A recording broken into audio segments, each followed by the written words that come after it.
போர் நிறுத்தம் 10 நிபந்தனைகளையும் நாங்கள் பரிசீலிக்கிறோம் அப்படின்னு சொன்ன ஒரு சில மணி நேரத்தில் லெபனானை தாக்குனதனுடைய அரசியல் பொருளாதார நெருக்கடி என்ன?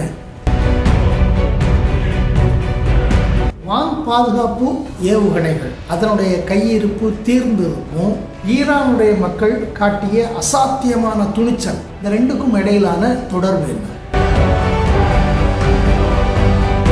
நாங்கள் தான் பெரிய உலகத்திலே வல்லரசு அப்படின்னு சொல்லிட்டு இருந்த அமெரிக்காவுடைய பிம்பம் ஒரு பிராந்திய போரில் சுக்கு நூறாக நொறுங்கி போச்சு அப்படின்னா அதிகார வர்க்கம் அவங்கள்ட்ட மறைக்கிற அந்த போர் தந்திரம் என்ன? இந்த மாதிரியான செய்திகள்லாம் வெறும் உணர்ச்சி வசப்பட்டு அணுகாமல் அதனுடைய பின்னணியில் இருக்கிற அதிகார போட்டி அருந்திடாமல் நமக்கு புரியும்.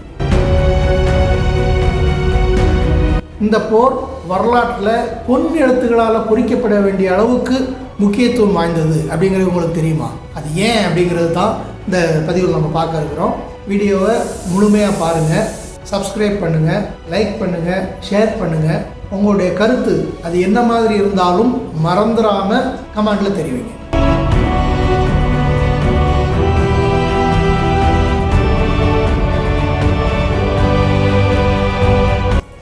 எப்படி இருக்கீங்க? நல்லா இருப்பீங்கன்னு நினைக்கிறேன்.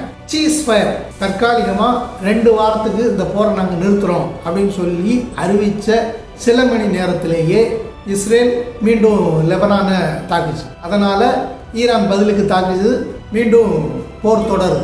அமெரிக்கா இஸ்ரேல் இந்த 2 நாடுகளை பொறுத்தவரையில் அதனுடைய அரசியல் இராணுவ நடவடிக்கைகள் அப்படின்னு சொல்லி எடுத்துக்கிட்டோம் அப்படின்னா அடாவடின்னு சொல்லலாம், திமிர்த்தனம் அப்படின்னு சொல்லலாம், இல்லை இந்த மாதிரி என்னென்ன வார்த்தைகள்லாம் இருக்குதோ அத்தனை வார்த்தைகளையும் அவங்களுக்கு பயன்படுத்தலாம். அந்த அளவுக்கு எந்த ஒரு விதிமுறைகளுக்கும், எந்த மரபுகளுக்கும், எந்த ஒரு நாட்டினுடைய இறையாண்மைக்கும் நாங்கள் மதிப்பு கொடுக்க வேண்டிய தேவையில்லை அப்படிங்கிறது தான் அவங்களுடைய இருமாப்பு. அந்த அடிப்படையில் தான் ஒரு 10 நிபந்தனை ஈரான் தரப்பிலிருந்து கொடுக்கப்பட்டிருக்குது.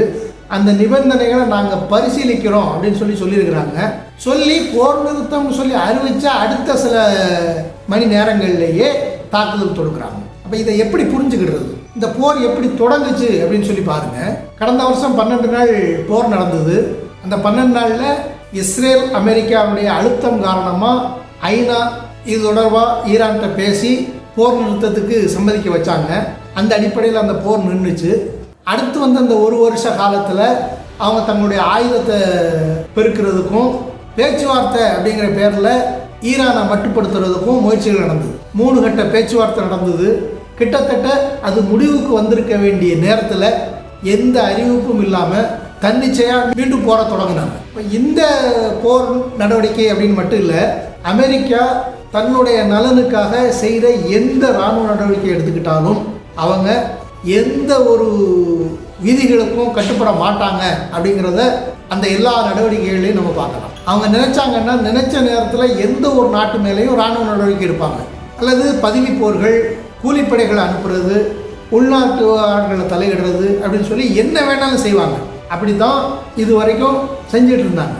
ஆனால் இந்த போரில் அவங்க நினைச்சது நடந்ததா அப்படின்னா நடக்கலை அப்படிங்கிறது எல்லாருக்கும் வெளிப்படையாக தெரியும். உங்களுக்கும் தெரியும் தானே? அரசியல் ரீதியாகவும் சரி, இராணுவ ரீதியாகவும் சரி, பொருளாதார ரீதியாகவும் சரி, எல்லா விதத்திலையும் அமெரிக்காவும் இஸ்ரேலும் மிகப்பெரிய இழப்பை சந்திச்சிருக்கிறாங்க. அதே நேரத்தில் ஈரான் பாதுகாப்பாக இருக்குது அப்படின்லாம் நம்ம சொல்ல வரல. ஈரானுக்கும் மிக கடுமையான இழப்பு தான். பாலங்கள் தொடங்கி பள்ளிக்கூடங்கள் வர தகர்த்திருக்கிறாங்க. அது இல்லைன்னு சொல்ல முடியாது. ஆனால் அது அத்தனையும் மீறி அவங்க நின்னாங்க. அவங்களுடைய அடாவடிக்கு அடிபணிய மாட்டோம் அப்படிங்கிறது அவங்களுடைய நடவடிக்கையின் மூலம் சொல்லப்பட்ட பதில். பொருளாதார ரீதியாக, இராணுவ ரீதியாக ஈரானுக்கும் மிகப்பெரிய இழப்பு தான் அப்படின்னாலும் தார்மீக அடிப்படையில், அரசியல் அடிப்படையில் மிகப்பெரிய வெற்றி அவங்களுக்கு கிடைச்சிருக்கு. அப்போ இந்த நிலையில் யாருக்கு போர் நிறுத்தம் தேவைப்படும்? இந்த போர் நிறுத்தம் அமெரிக்கானது அப்படின்னு சொல்லி ஒருபோதும் நினைக்க முடியாது. அவங்களுடைய வான் பாதுகாப்பு அம்சங்களில் தீர்ந்து போயிருக்கிற ராக்கெட்டுகளை மீண்டும் நிரப்பிக்கிறதுக்கான, தெளிவாக சொல்லணும்னா அவங்களுடைய பலவீனங்களை மறைக்கிறதுக்கான ஒரு அவகாசம் தான் இந்த போர் நிறுத்தம் அப்படிங்கிறது. அதுவும் கூட இஸ்ரேல் தங்களுக்கு இல்லை அப்படிங்கிற அடிப்படையில் மீண்டும் லெபனானை தாக்கியிருக்கிறாங்க. போர் நிறுத்தத்தையும் கூட எப்படி செஞ்சாங்க? ஏதோ நாளையே நாங்கள் ஈரானை அழிச்சிருவோம், ஈரான் ஒன்றும் இல்லாமல் போயிடும், ஈரான் அப்படிங்கிற பழமையான நாகரிகமே உலகத்திலிருந்து காணாமல் போயிடும் அப்படின்லாம் டம்பம் பேசி மிரட்டி அந்த மிரட்டலுக்கு ஏதோ ஈடான அடிபணிஞ்சிருச்சு அப்படிங்கிற மாதிரியான ஒரு தோற்றத்தை ஏற்படுத்தி இந்த போர் நிறுத்தத்தை கொண்டு வந்திருக்கிறாங்க. தெளிவாக சொல்லணும் அப்படின்னா, நான் கீழே விழுந்தாலும் மீசையில் மண் விட்டலை அப்படிங்கிற கதை தான். ஈரான் மீது இந்த போர் திணிக்கப்பட்டிருது, எங்கள் மேலே எந்த தவறும் இல்லை அப்படிங்கிற அவங்களுடைய நிலைப்பாட்டில் அவங்க ரொம்ப தெளிவாக இருக்கிறாங்க. அதனால் உறுதியாகவும் இருக்கிறாங்க. இந்த துணிச்சல் இருக்கு, இது வெறுமனே வரட்டு சவடால் இல்லை, தங்கள்கிட்ட நியாயம் இருக்குது அப்படிங்கிற அடிப்படையில் வந்து துணிச்சல். அதோடு மட்டும் இல்லாமல் ஈரானை நாங்கள் அழிச்சிடுவோம், ஒன்றும் இல்லாமல் ஆக்கிடுவோம் அப்படின்னு சொல்லி உலக ரவுடி அமெரிக்கா அறிவித்த போது ஈரான் மக்கள் காட்டின அந்த நெஞ்சுரம் இருக்குது, தாக்குதல் இலக்கு அப்படின்னு சொல்லப்பட்ட அத்தனை மையங்கள்லையும் மக்கள் போய் குமிஞ்சாங்க. உங்களால் என்ன செய்ய முடியும் பாரு அப்படின்னு சொல்லி மக்கள் நாட்டோட இணைஞ்சு நின்று தங்களுடைய பிணைப்பை வெளிப்படுத்தினாங்க. அந்த நெஞ்சுரத்துக்கு சல்யூட் தான் இருக்கணும். இப்போது நம்ம பார்த்தோம்னா எல்லாமே சவடால் தான். எப்படி ஈரான் அப்படிங்கிற நாகரிகமே இருக்காது அப்படின்னு சொல்லி போர் நிறுத்தத்துக்கு முன்னாடி ஒரு சவடால் அடித்தாங்களோ, அதே மாதிரி போர் நிறுத்தத்துக்கு பிறகு லெபனானை தாக்குனதும் இன்னொரு வகையில் ஒரு சவடால். அப்போ அந்த போர் நிறுத்தத்துக்கு பிறகான அந்த தாக்குதல்னால ஈரான் வந்து குழப்பமடையும், தயங்கும், உலக நாடுகளுடைய ஆதரவு கிடைக்காதோ அப்படின்னு சொல்லி பின்வாங்கும், அமைதியாக இருக்கும். அந்த அமைதியை பயன்படுத்தி நம்ம ஏறி தாக்கிக்கலாம் அப்படிங்கிற சவடாலும் இங்கே நொறுங்கி போச்சு. அடுத்த நொடியே பதில் தாக்குதல் வந்தது. சரிங்க, மீண்டும் போர் தொடங்கிருச்சு. இது இன்னும் எத்தனை நாளைக்கு நீடிக்கும், எப்போ முடிவுக்கு வரும்? நீர்நிலைகள்லாம் மீண்டும் பூட்டப்பட்டிருக்குது, கப்பல் போக்குவரத்து நடக்கலை சரியா, அதனால் உலகம் முழுவதும் மீண்டும் பாதிப்பை எதிர்கொள்ளும். இப்போ அந்த போரின் முடிவில் ஈரானுடைய நிலைமை என்ன ஆகும் அப்படின்னா, ஈரான் மிக கடுமையான இழப்பை சந்திச்சிருக்கும் அப்படிங்கிறதுல எந்த மாற்று கருத்துக்கும் இடம் இல்லை. ஆனால் அதே நேரம் அமெரிக்காவுடைய இஸ்ரேலுடைய பிம்பமும் அடித்து நொறுக்கப்பட்டிருக்கும் அப்படிங்கிறதுலையும் யாருக்கும் எந்த சந்தேகமும் இருக்க வேண்டியதே இல்லை. லத்தீன் அமெரிக்க நாடுகள் தொடங்கி ஆப்பிரிக்க நாடுகளிலிருந்து ஏன் இன்னும் வளைகுடா நாடுகள் கூட அமெரிக்காவுடைய ஆதிக்கத்துக்கான எதிர்ப்பை பதிவு செய்ய தொடங்கிட்டாங்க. அப்போ அமெரிக்காவுடைய அந்த காகித புலி பிம்பம் அது தீப்பிடிச்சு எரிய ஆரம்பிச்சிருச்சு. இப்போ இதுதான் உலகளாவிய அந்த மாற்றம் இருக்கு.